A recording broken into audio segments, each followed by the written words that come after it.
Alright, just gotta turn the car on. Put it in neutral. Then just pull it really hard. Yeah, it takes a bit of force.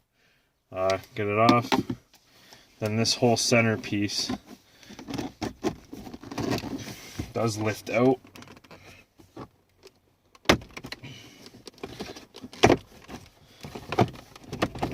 And as you're taking it out, you can shut the car off. It is in neutral. It won't roll anywhere. But yeah, as you take it out, unplug everything, and if you show them what's underneath, I'm not going to unplug it all.